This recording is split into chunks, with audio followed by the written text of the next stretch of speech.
Hola, ¿cómo están todos? Es un gusto saludarlos. En esta ocasión con una gran abogada uruguaya. Ella se llama Sandra Garín. Es abogada experta en derecho procesal, una joven procesalista relacionada al tema de la tecnología. Sandra, es un gusto tenerte en esta ocasión. Bueno, un gusto, Juan Manuel, y un gusto poder estar en contacto con un país tan lindo como Perú.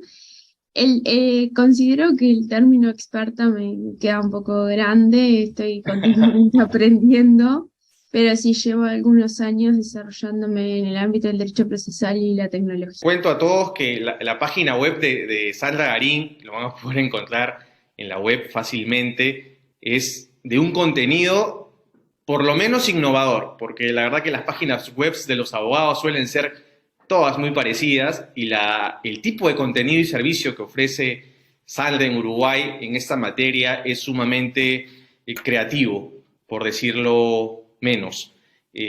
Sandra, les decía, es especialista en derecho procesal, combina muy bien las tecnologías emergentes con temas de derecho y solución de controversias y mezcla muy bien el tema de las humanidades con la ciencia, cosa que muchos abogados hoy en día no necesariamente relacionan como debería ser. Sandra, en esta ocasión, ya que previamente habíamos conversado de que, digamos, la idea del canal es saber de la situación actual del proceso en el mundo y ahora en Latinoamérica, por el momento. Hemos sabido de la situación del proceso brasilero, hemos sabido de la situación del proceso civil argentino, y en esta ocasión una de las cunas del derecho procesal es el uruguayo, ¿no? Existen y han existido siempre excelentes procesalistas en vuestro país y saber qué está ocurriendo actualmente de abogados jóvenes como tú y tan expertos en estas materias va a ser sumamente provechoso para todos quienes te escuchemos. Así que Sandra, por favor, me gustaría comenzar por hacerte una consulta un poco genérica pero que sé que vas a poder entrar a detalles también. Y esta consiste en consultarte precisamente la situación del derecho procesal uruguayo, cómo consideras tú que se vienen manejando las tendencias, ha ocurrido una pandemia, ha cambiado muchísimo la forma de hacer proceso, de qué manera se ha insertado la tecnología en los jueces, en los operadores, en los abogados, toda tuya, por favor, esta primera parte, estimada Sandra. Bueno, en primer lugar me gustaría hacer una división. Bueno, muchas gracias por el reconocimiento a los procesalistas del país. La verdad que tenemos grandes como Couture que nos han eh, abierto un camino mundial y la Escuela Procesalista Uruguaya es reconocida a nivel global gracias a él. Eh, y bueno, como jóvenes, con todos mis compañeros que estamos dentro del Instituto de Derecho Procesal, estamos tratando de seguir esos pasos, pero son varas bastante altas. Em, con respecto al derecho procesal, creo que para definir la situación actual lo mejor es dividir entre el procesal civil y procesal penal, porque han seguido unos caminos muy diferentes.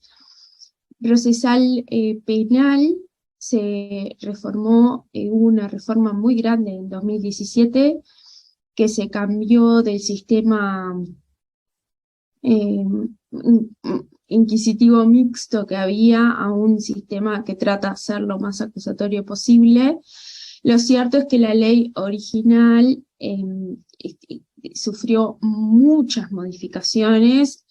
La última vez creo que eran más de 15 leyes modificadas, entonces se hace una crítica desde la academia de los catedráticos, algunos de ellos catedráticos que sigue los caminos de los grandes procesalistas uruguayos, Gabriel Valentín, eh, están impulsando una revisión de esa reforma procesal penal, porque lo cierto es que todos lo dicen en modo de chiste, pero quedó verdaderamente un Frankenstein que es difícil de conciliar.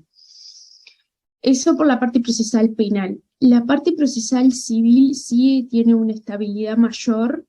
Nosotros tuvimos la gran reforma procesal civil con la ley 15.982, que entró en vigencia en el año 89, con el Código General del Proceso, que tuvo por cometido derogar todos los procesos que estaban desperdigados en leyes y de cierta forma unificarlos todos bajo una estructura principal que es el proceso ordinario y algunas estructuras especiales, pero todas reguladas en el mismo cuerpo normativo. Así, por ejemplo, la ley, el proceso de inconstitucionalidad de las leyes, que estaba en una ley especial, pasó a estar dentro del proceso también, y se regularon todas las estructuras monitorias, que es una estructura que en Uruguay se usa mucho, dentro del mismo cuerpo normativo. Sin perjuicio de ello, desde ese momento hasta ahora han pasado un montón de cosas y se han abierto de vuelta nuevas estructuras procesales. En la cátedra siempre decimos a modo de chiste el sueño del proceso propio, como que cada materia quiere tener su propia estructura, y bueno, de ahí se empezaron a abrir un montón de estructuras más, desde relaciones de consumo, habeas data, acceso a la información pública, que van por la misma estructura. El proceso laboral ha sido uno de los grandes temas que levantaron polémica de si era necesario que tuviera una estructura especial o con la que ya había en el proceso daba.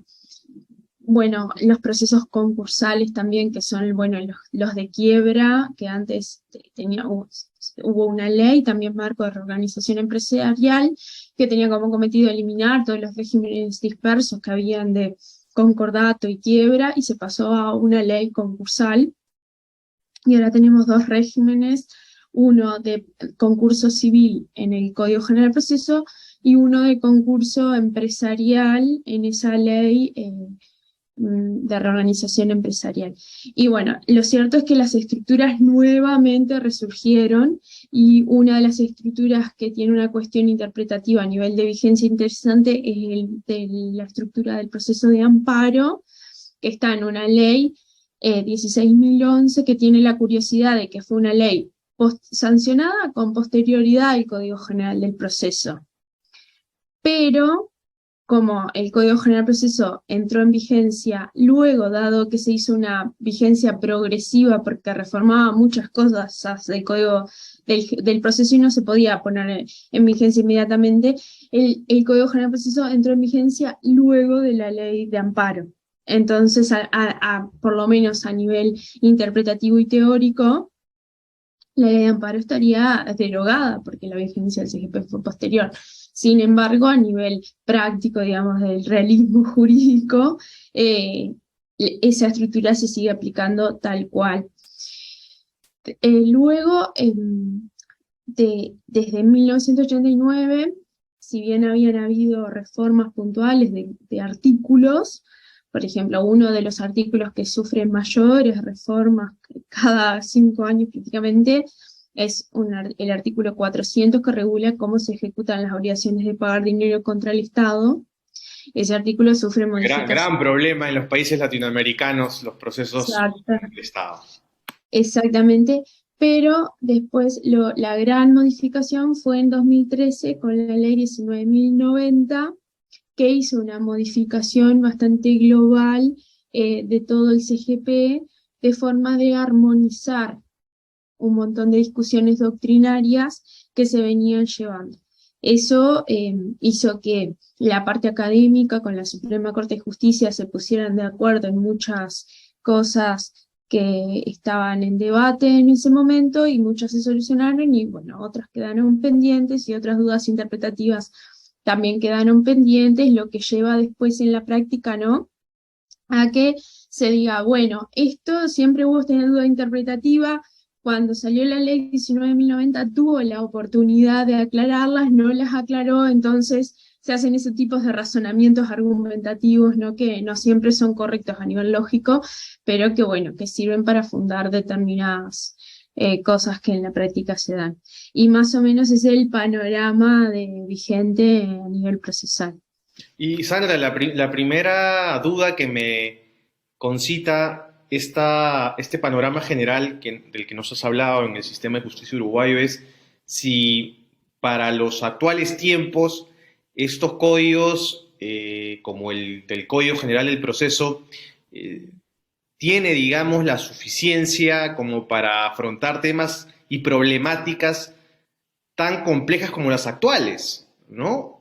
Si ustedes se han logrado acoplar, digamos, a una realidad tan cambiante y difícil en cierta medida, porque los problemas legales ahora son absolutamente distintos a los de 1989, ¿no? Si hubo en el proceso uruguayo alguna reforma parcial que buscase estar más acorde con estas problemáticas vigentes.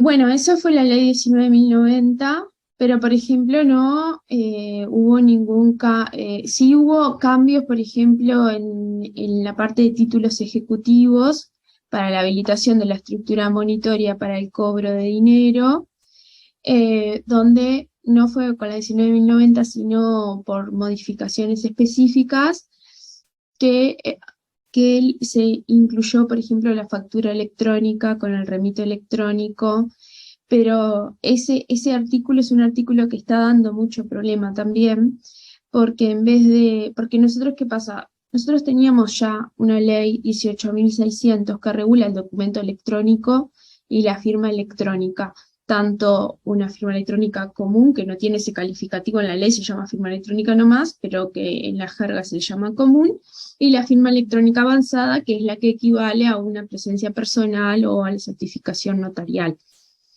Nosotros ya teníamos esa ley, entonces había una parte de la doctrina que dice, bueno, nosotros ya tenemos esta ley que regula el documento y el instrumento electrónico, que le da la misma equivalencia a nivel probatorio que el papel, no es necesario hacer modificaciones al CGP. Sin embargo, a nivel de título ejecutivo, surgían frecuentemente dudas, especialmente porque desde hace unos años se empezó a aplicar progresivamente la obligatoriedad de las facturas electrónicas. Y las facturas electrónicas, al momento de ser presentadas, porque la factura electrónica la factura de compraventa de mercadería es reconocida como título ejecutivo, al momento de ser presentada en las sedes, habían posiciones para todos lados. Desde que decían que no era un título ejecutivo, desde que pedían ciertos requerimientos. Nosotros no tenemos, si bien hay una ley de 2009, creo que es, que tiene el expediente electrónico previsto para el Poder Judicial, no está implementado, entonces se presentan dudas de cómo presentar los documentos y los instrumentos electrónicos, que no están clarificadas. Entonces, a nivel de 353 sí se hicieron modificaciones para aclarar que la factura electrónica y los instrumentos privados que están en otro numeral de ese artículo, como título ejecutivo también, que tengan firma electrónica avanzada, son reconocidos como títulos ejecutivos. Eso levantó muchas críticas a nivel doctrinario porque no respeta la realidad del comercio, o sea, nadie está certificando firmas en su realidad comercial. Entonces es ilógico pedir firma electrónica avanzada, sino que daría con la utilización de una firma electrónica común, más el proceso previsto para el reconocimiento de firma, de forma tal de dotar de autenticidad a esos documentos y poder proceder a la vía ejecutiva. Eso fue ampliamente discutido en las anteriores jornadas de derecho procesal, las nacionales, que hubo en 2019. Claro, 2019 Bueno, fue antes de la pandemia, pues, ¿no? sí, Claro, sí. sí, las jornadas nacionales se hacen cada 2 años, justo caen en el año que no cae las jornadas iberoamericanas, del Instituto Iberoamericano de Derecho Procesal. Pero con la pandemia todo se corrió.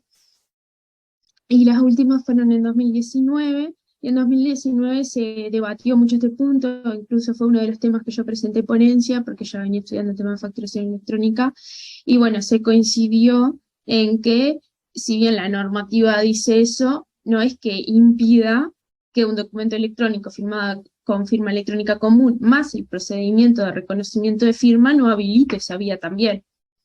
Más Es decir, tratándose de tutela ejecutiva, ¿no? Donde, digamos, la flexibilidad. claro, hay que ver qué dice el Poder Judicial. Después, otro tema interesante es que muy bien, se habló del documento privado, pero nada se dijo del documento público, que está en otro literal del mismo artículo, dice documentos públicos escritos por el obligado, que son buena parte de los títulos ejecutivos, porque son resoluciones de la administración pública para cobrar tributos, para cobrar multas, que tienen reconocidos títulos ejecutivos, y no dice nada la firma electrónica. Y casualmente en el procedimiento administrativo sí está mucho más avanzado a nivel tecnológico. Tenemos expediente electrónico, firma electrónica, etcétera, y ahí sí se suelen firmar resoluciones con firma electrónica de los administrados. Nada dice el artículo. Otra cosa que sucedió es que, no, así como tenemos los títulos ejecutivos que habilitan el monitoreo de conocimiento, nosotros también tenemos los títulos de ejecución que habilitan directamente la vía de apremio. O sea, ya ir directamente al remate, etc. Ejecución forzada propiamente. Exacto. Pero nada se dijo sobre los títulos de ejecución electrónica. Y ahora lo más reciente es la ley 20.038, que hizo modificaciones a la ley de cheques que teníamos, habilitando el cheque electrónico y reconociendo como constancia de título ejecutivo la constancia que da el banco. Pero nada se dice de los vales, cheques y pagarés. Cuando hace un tiempo hubo un programa con la finalidad de modernizar legislativamente un montón de cosas, me designaron del Colegio de Abogados para integrar la Comisión de Derecho Informático, y de eso yo propuse hacer la modificación del decreto de ley de títulos valores de conformes y pagarés. Y hicimos un borrador siguiendo la ley modelo de UNCITRAL para documentos transferibles, pero bueno, no es un tema como el vale pagaré, si bien es ampliamente utilizado, es a nivel privado. No es algo que interesa a los bancos, entonces no tuvo tanto impulso ese proyecto de ley y está, bueno, desde que ingresó quedó paralizado. Pero lo interesante es que en ese proyecto de ley nosotros contemplábamos tanto soluciones centralizadas como descentralizadas para, por ejemplo, el uso de blockchain, que es un desafío regular teniendo en cuenta el principio de neutralidad tecnológica, ¿no?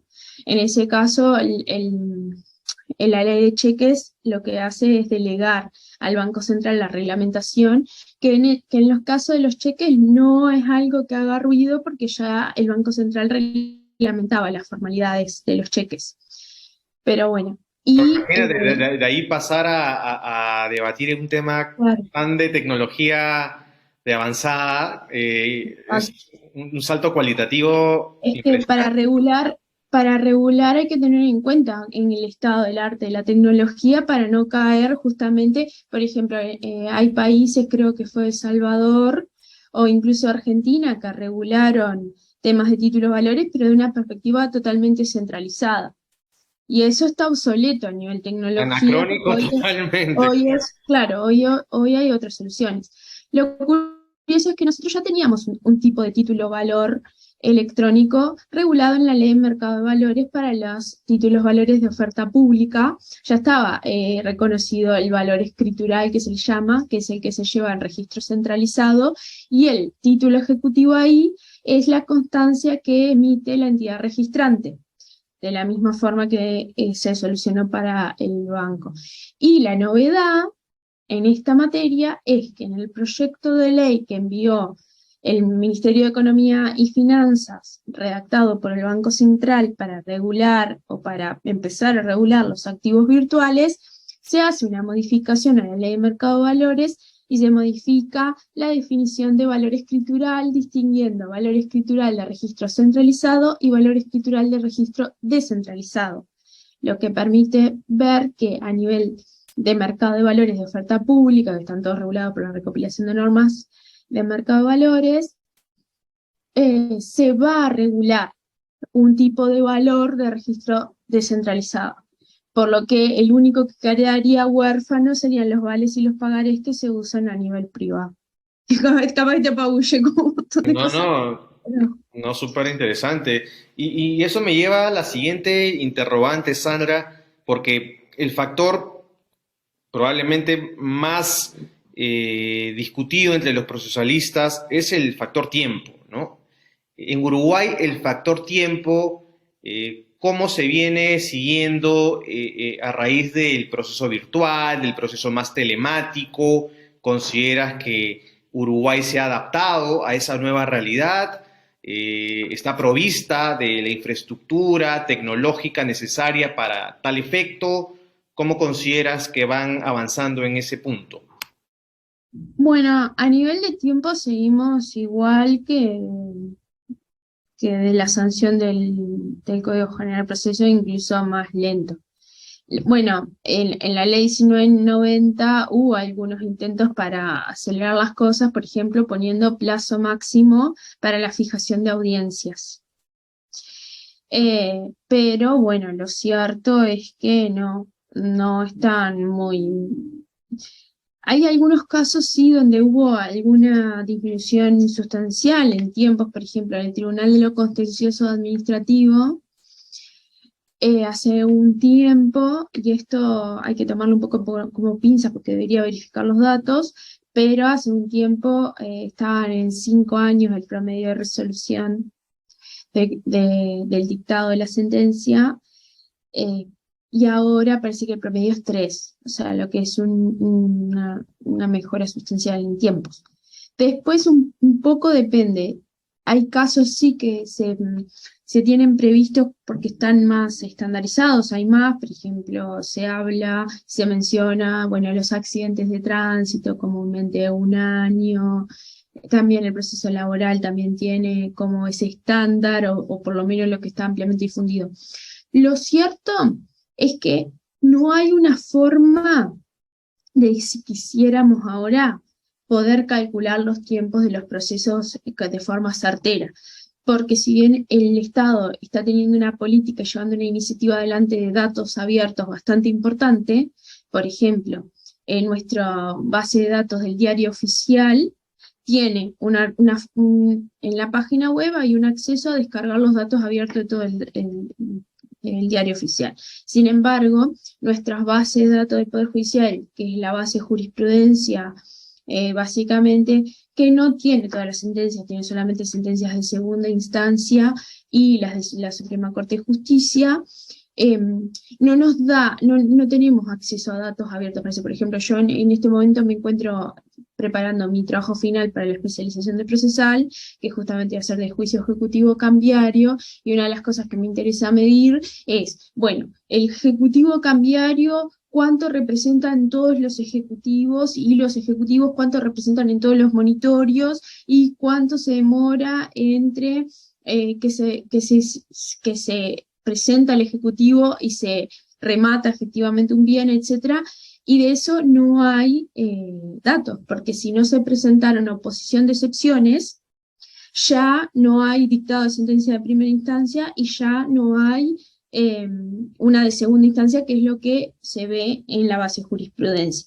Por ejemplo, también me he enterado que hay gente que ha presentado ejecutivos de vales firmados con firma electrónica, que son simplemente un PDF firmado firma electrónica, que no tienen ninguna solución de escasez digital y que garantice que ese documento es transferible, y que no salen a luz porque no hay oposición de excepciones, porque generalmente son o financieras o bancos, y las personas que saben que deben no presentan oposición de excepciones. Cuando, en este caso, me parece que la infraestructura donde está almacenado el título valor es una defensa fundamental, y que encima quede a resguardo solamente del acreedor. O sea, que el acreedor sea quien está custodiando la escasez digital de ese documento. Se vende cartera o lo que sea, ese documento digital se duplica, y como sabemos, los documentos digitales al copiarse es como duplicar el original.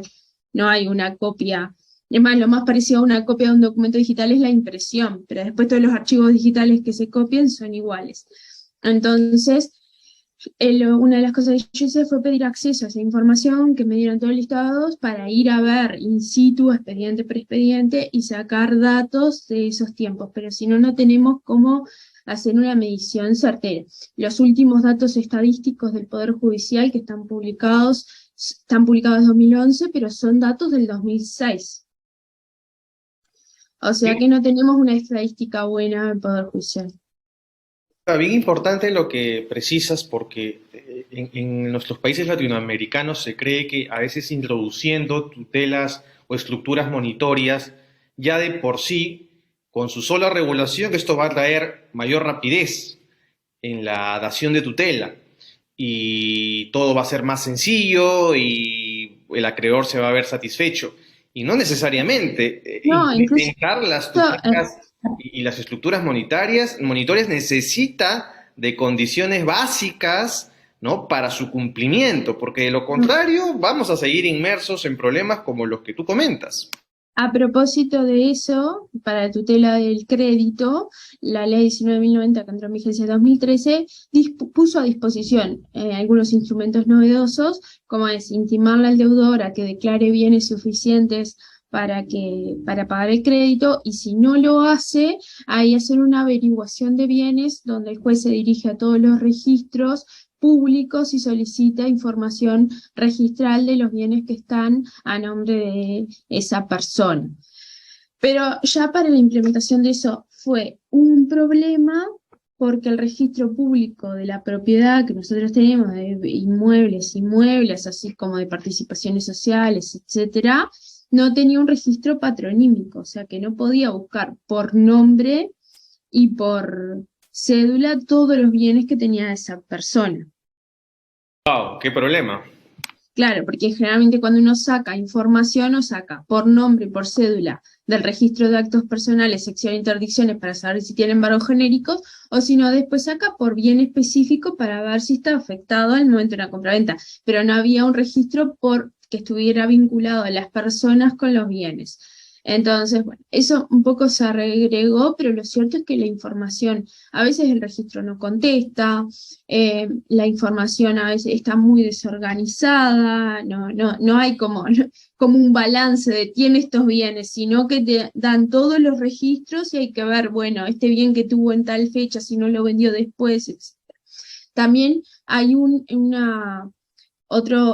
dentro de esa averiguación de bienes está la averiguación de cuentas bancarias, pasa lo mismo, las entidades financieras no siempre responden, y también se agregó otro instrumento que es como un embargo genérico de cuentas bancarias, donde sin saber específicamente la cuenta, se manda una comunicación al Banco Central y el Banco Central lo comunica a todo el sistema financiero para que digan si esa persona tiene cuentas con saldo y cuál es el saldo de la institución. Pero eso también ya quedó obsoleto, porque nosotros hoy tenemos, por ejemplo, proveedor de sistemas de pago y cobranza, como lo son Mercado Pago y otros, que tienen cuentas donde las personas pueden tener saldo y que tienen unos plazos muy acotados, porque en el caso de e-commerce solamente lo pueden mantener por 30 días y no son 48 horas.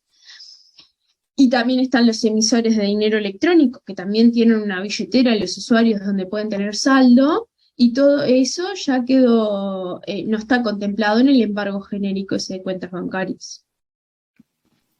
Qué interesantes y qué complejas también ¿no? Los Mm. problemas que van surgiendo en el proceso uruguayo. Finalmente, Sandra, me gustaría consultarte.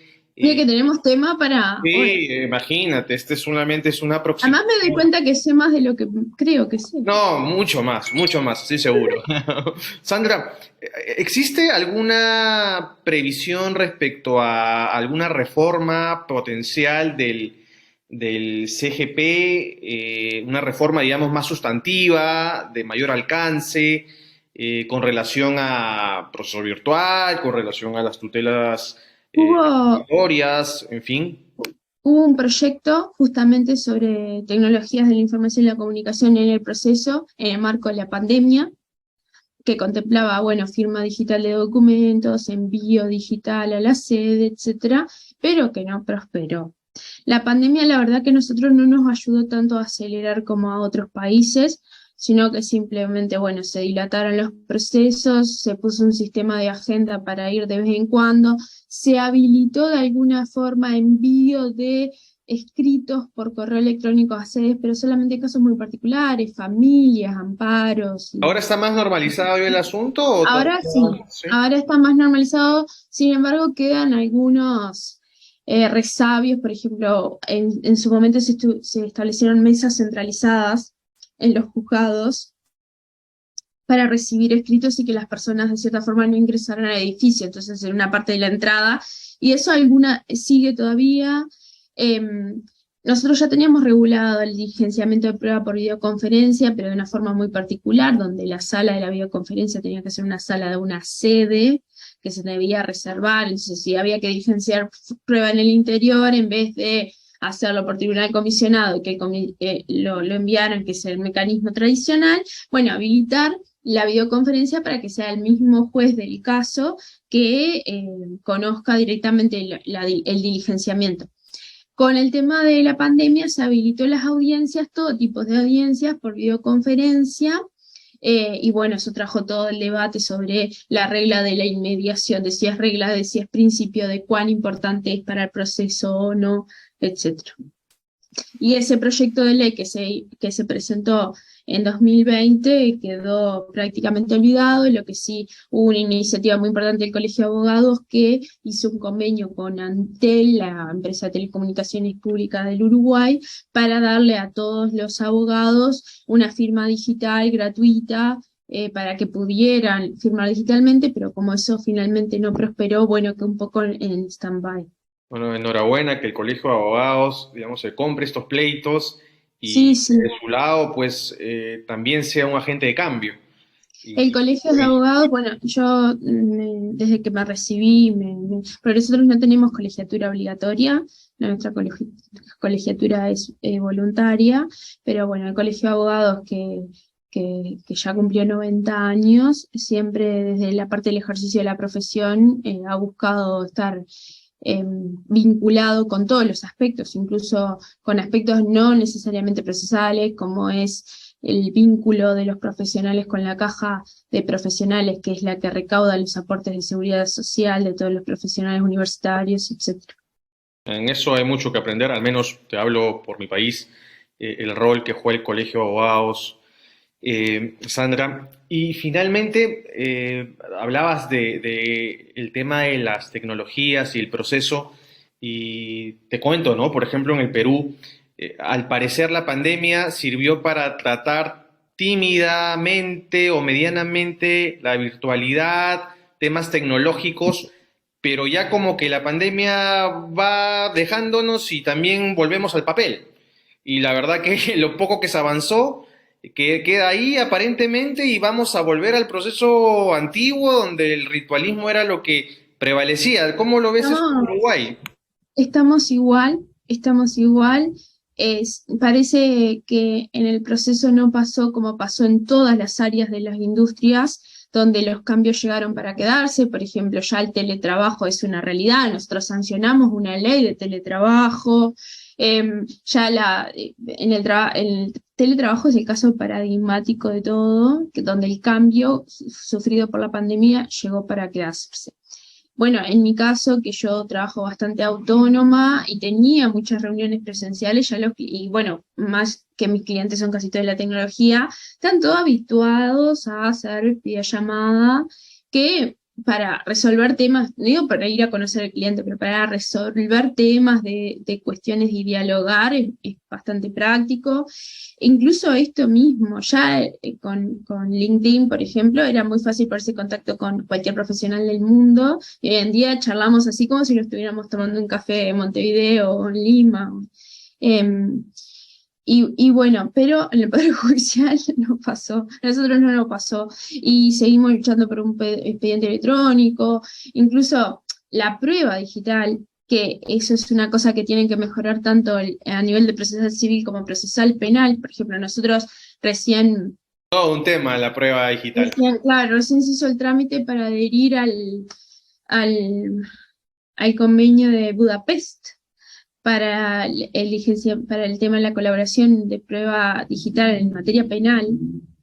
Recién estamos haciendo eso, falta sancionarlo internamente, etcétera, pero ya se prevé que el Código de Proceso Penal va a necesitar serias reformas para poder cumplir con eso. Por ejemplo, poder ir a pedirle a un proveedor de dominios datos directamente, porque nosotros el juez no le va a pedir datos directamente a una persona que está domiciliada afuera. Lo que va a hacer es comunicarse por las vías de cooperación internacional en materia de cooperación de prueba para poder obtener esa prueba. Entonces se comunicará con el juzgado del país donde este proveedor de dominios tiene sede, y ese juzgado será el que le pedirá la información.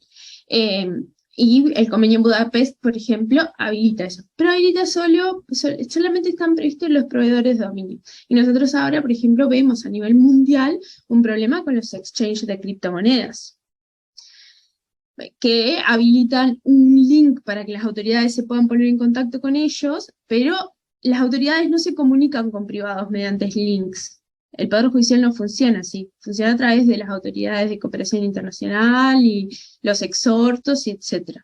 Entonces eso también necesita... Que dura años, dicho sea de paso. Dura años. Bueno, en ese caso, en la parte de prueba digital, nuestro código fue bastante avanzado para ser el 89, pasa que teníamos procesalistas muy avanzados y que Muy venían avanzados, de la escuela de Couture, donde Couture ya en el 50 estaba hablando de las filmaciones, etcétera. Gran influencia, gran influencia. Gran influencia. Incluso yo usé un trabajo de Couture para analizar los casos de aplicación de algoritmos de inteligencia artificial predictivos para sentencias.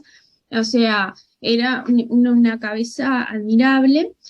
Y en nuestro artículo 146.12 previó que se iba a poder usar cualquier medio, aunque no previsto, aplicando analógicamente las reglas ya resueltas. El tema es que han habido algunos errores conceptuales en la analogía, porque se trata siempre de procesar, de proponer y diligenciar,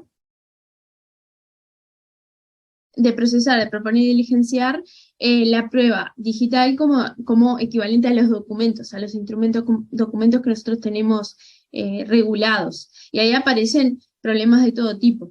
Claro, desde luego, todo un tema. Estimada Sandra, ha sido un placer tenerte aquí. Un fuerte abrazo y seguimos en contacto, por favor. Tu saludo. Gracias a ti, sigamos charlando y capaz que podemos hacer al revés después, que me comentes de Perú. Desde luego, estimada Sandra. Un fuerte abrazo, cuídate mucho y seguimos, por favor, coordinando estos apasionantes temas. Cuídate mucho. Un abrazo y... Un abrazo. Chao, chao. Chao.